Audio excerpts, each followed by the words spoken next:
ګیر اقبال صاحب ته د کراچۍ په راتګ هرکلی او ستړي مشي وایم. او اوس به د صدر صاحب په اجازه باندې یو څو شعرونه ډالۍ کړم. وایي اوس به بغاوت وکړم مسله به درته جوړه شي، اوس به بغاوت وکړم مسله به درته جوړه شي، او ما سره د مینې محبت شعرونه چرته دي. تاسو په اجازه باندې و یوه کیسه به ښه نایابه وکړم خوښه دې ده، یوه کیسه به ښه نایابه وکړم خوښه دې ده، زه به آغاز د انقلابه وکړم خوښه دې ده. مننه.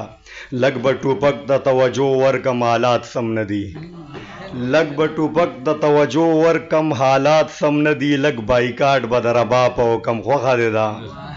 مننه. که په خپل کام باندې مین ته ته غداره وایې، دا غداري به بې حسابه وکم خوښه دې ده. مننه. او سمې خبرې په تا سمې جوړې نه لګېږي، سمې خبرې په تا سمې جوړې نه لګېږي، یوه خبره به خرابه وکم خوښه دې ده. مننه. مننه. یوه جرنیل هم د پښتون نه دا سوال ونه کړو، یوه جرنیل هم د پښتون نه دا سوال ونه کړو چې اپریشن به د پنجاب وکم خوښه دې ده. مننه. مننه. مننه. یوه جرنیل هم د پښتون نه دا سوال ونه کړو چې اپریشن به د پنجاب وکم خوښه دې ده. مولا بخښنه درنه غواړم خفه کېږې به نه، د امن غږ به د محراب وکم خوښه دې ده. مننه. مننه. مننه. مننه. مولا بخښنه درنه غواړم خفه کېږې به نه، د امن غږ به د محراب وکم خوښه دې ده.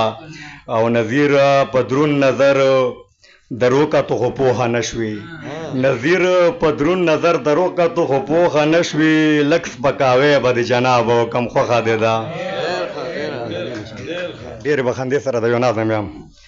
وایي د انقلاب نوی آغاز یم زه، د امن ښکلی ساز یم زه، د لوړو غرونو باز یم زه، د لرو بر آواز یم زه، د امن پلټون یم خوار پښتون یم خوار پښتون یم.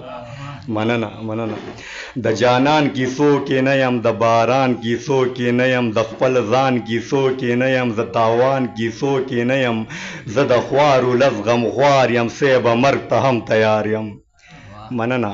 که زما په وینو کېږي پښتانه سره یو کېږي، تابعدار یم قسم دی زه تیار یم قسم دی. مننه. مننه. کشرانو مشرانو ای ځوانانو بوډاګانو ملکانو ملیانو په پښتون کام مینانو، جدا شوي یو کول دي پردي شوي خپلول دي. پښتانه یو ځای کول دي، پښتانه ټول در په در دي، د یو بله مرور دي که د لر دي که د بر دي، جنګ جګړو باندې سر دي. مننه. دا چې پوه شي ته خبرې، دا چې یو شي ته خبرې، بیا به نه مري دماکو کې، بیا به نه مري ډرون حملو کې، بیا به نه مري په تیارو کې، بیا به نه مري په جنګو کې.